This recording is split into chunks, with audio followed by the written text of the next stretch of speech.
Salut, salut, chers amis, chers la famille, c'est M. Sima, le PDG de simahouse.com. Alors, je suis là, je suis de retour. Vous m'avez manqué, je vous avais manqué aussi. Mais aujourd'hui, je vous reviens avec un sujet très pertinent.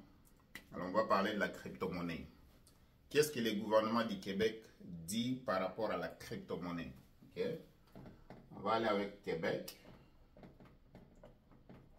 Donc, le gouvernement du Québec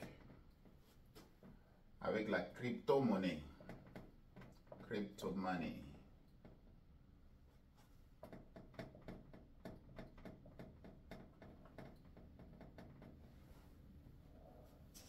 Voilà. Donc, qu'est-ce que le gouvernement dit par rapport à la crypto-monnaie? Alors, la crypto-monnaie, vous savez, c'est une monnaie virtuelle. Ok? C'est une monnaie virtuelle. On va aller regarder qu'est-ce que le gouvernement du Québec dit par rapport à ça et l'incidence fiscale qui est reliée à ça. Parce que vous savez qu'ici, sur cette chaîne, on parle des taxes, on parle des impôts. Hein, ça, c'est... Voilà. Je suis chez Revenu Québec. Ok? Alors, comme ici, on parle des taxes, on parle des impôts. On parle aussi de l'importation de la Chine.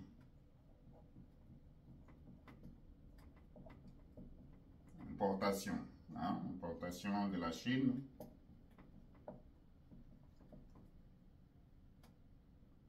On parle de business ici, en général. Pourquoi il faut avoir un business au Canada. Ok? Alors, qu'est-ce que le gouvernement du Québec nous dit par rapport à la crypto-monnaie? Alors, la crypto-monnaie, c'est une monnaie virtuelle. Une monnaie virtuelle.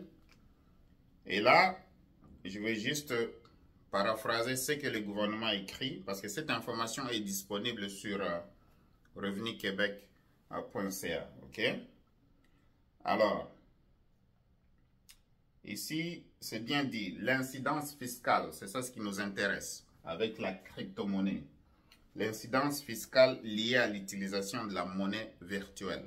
Ok? Le gouvernement, il dit, nous considérons que la monnaie virtuelle est un bien. Donc, le crypto-monnaie là, les crypto égale bien. Le gouvernement considère ça comme un bien. Vous avez bien compris. Alors, et non une monnaie. Donc, la crypto-monnaie, le gouvernement du Québec considère ça comme un bien et non une monnaie. Car elle n'a pas cours légal au Canada. Pour l'application de l'impôt, sur le revenu, les opérations effectuées au moyen d'une monnaie virtuelle sont considérées comme du troc. Troc. Okay? Lorsque vous faites des opérations de crypto-monnaie au Québec, quand vous faites des opérations, le gouvernement considère que vous êtes en train de faire du troc. Vous comprenez, mes chers amis? Alors, en effet, il y a troc lorsque deux personnes acceptent de s'échanger des biens ou des services sans utiliser l'argent. Ok? Donc, quand est-ce qu'il y a troc? Il y a personne A ici qui va échanger avec personne B. Ça, c'est la personne B ici. Lorsqu'ils s'échangent des biens et des services sans utiliser l'argent, là, il y a troc. Voilà ce que le gouvernement dit. Donc, la première personne veut faire des deals avec la deuxième personne. Ils veulent s'échanger des biens et services, mais sans utiliser l'argent.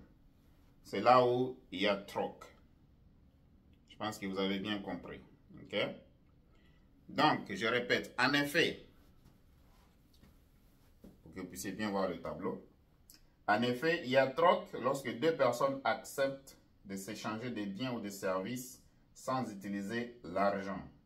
Alors, l'utilisation de la monnaie virtuelle aura une incidence fiscale pour vous si notamment, quand est-ce qu'il y a une incidence fiscale lorsque vous utilisez la crypto-monnaie?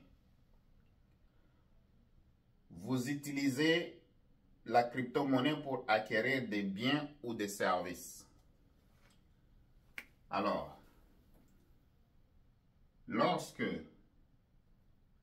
vous utilisez la crypto-monnaie pour payer pour des biens ou des services, ou pour acquérir, bien sûr, vous devez payer pour acquérir ou bien vous échanger, ok?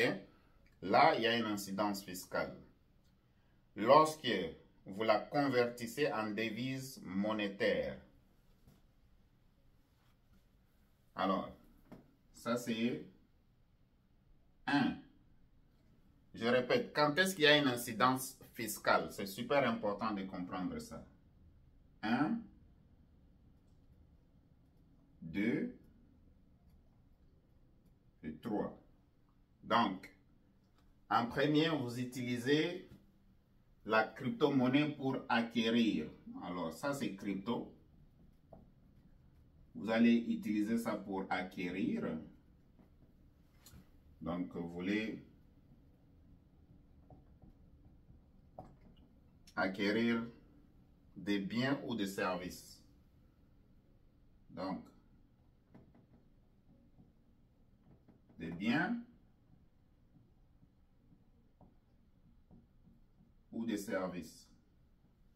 Vous échangez. Alors, deuxième incidence.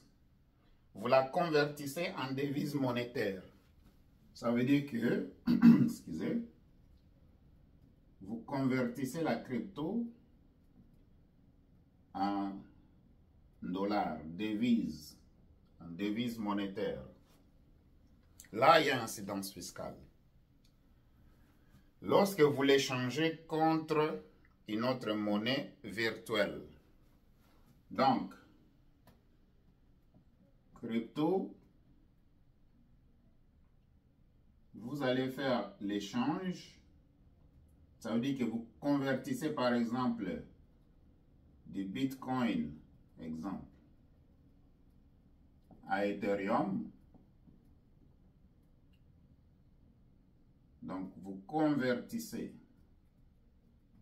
Convertir. Quand vous convertissez la crypto-monnaie contre une autre crypto-monnaie, là, il y a incidence fiscale. OK? Et la dernière, le numéro 4, lorsque vous la vendez ou en fait don. Donc, quand vous vendez votre crypto-monnaie, vendre la crypto, il y a une incidence fiscale. Et lorsque vous donnez la crypto comme un don, donner comme un don. Voilà. Voilà les 4 places où vous avez une incidence fiscale avec la crypto-monnaie. Donc là, Revenu Québec ou bien Revenu Canada va vous rencontrer sur votre chemin. OK? Si vous effectuez des transactions au moyen d'une monnaie virtuelle, alors à ce moment-là, chers amis, vous êtes aussi considérés comme des personnes dont j'interpelle. Vous pouvez aller sur revenuquebec.ca et aller chercher cette information vous-même. Alors, moi, je prends le temps de vous l'expliquer. Donc, ici, prochainement, je vais vous expliquer par rapport maintenant au gain en capital qui est relié à la crypto-monnaie, la perte en capital qui est reliée à la crypto-monnaie, la TPS et la TVQ si c'est relié aussi à la crypto-monnaie ou pas. Donc, Donc voilà. C'est ça ce que je voulais vous parler aujourd'hui parce que vous savez que la crypto-monnaie devient de plus en plus populaire et il y a des coins à travers le monde là où on commence déjà à utiliser la crypto-monnaie pour faire des paiements. Vous pouvez payer la nourriture avec, vous pouvez faire des réservations d'hôtel avec, vous pouvez faire des achats sur Internet avec. Donc, les gouvernements ne veulent pas manquer un sou. Donc, ils regardent des opportunités là où ils peuvent faire de l'argent. Dans ce cas-là, toujours, c'est toi qui dois comprendre que tu dois aussi chercher comment utiliser légalement le gouvernement comme l'effet de levier, les banques comme l'effet de levier, le business comme l'effet de levier. Et bien sûr, quand on parle de la crypto-monnaie, je dis toujours que l'argent papier, j'avais déjà dit ça dans le passé, que l'argent papier va disparaître. Et on aura de l'argent virtuel. Les gouvernements du monde commencent à penser et comment implémenter. Ils sont déjà, parce qu'il y en a déjà, ça existe dans certains pays, là où la monnaie devient digitale. Okay? Donc voilà, c'est M. Sima, le PDG de simahouse.com. Alors comme toujours, si vous avez des questions, vous voulez prendre un rendez-vous, vous pouvez me rejoindre sur WhatsApp au 514 449 48 21. Pas d'appel s'il vous plaît, pas d'appel. Vous prenez le rendez-vous sur texte et audio. Et ça, vous allez le faire dans WhatsApp.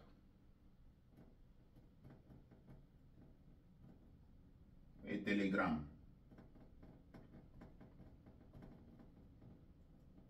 Voilà, donc pour prendre un rendez-vous, vous voulez venir au bureau ici. Vous prenez un rendez-vous sur WhatsApp ou Telegram en utilisant 514 449 48 21 sur texte et audio. C'est-à-dire que vous allez dans votre WhatsApp, vous allez dans votre Telegram, vous m'écrivez, vous prenez un rendez-vous, et puis là, on peut continuer. Merci beaucoup d'avoir pris le temps d'écouter M. Sima. Donne-moi un like, partagez la vidéo, s'il vous plaît, partagez la vidéo en masse. Alors, on se revoit dans la prochaine vidéo. Abonnez-vous à la chaîne ici. Abonnez-vous parce que maintenant, les impôts sont finis. Là, on commence maintenant à faire des vidéos. Et pour les gens qui sont toujours en retard par rapport aux impôts, que ce soit l'impôt personnel, l'impôt de l'incorporation, l'impôt d'entreprise personnelle, vous pouvez toujours prendre rendez-vous avec moi et je verrai dans quelle mesure je peux vous aider. Merci beaucoup. Que Dieu vous bénisse. À la prochaine.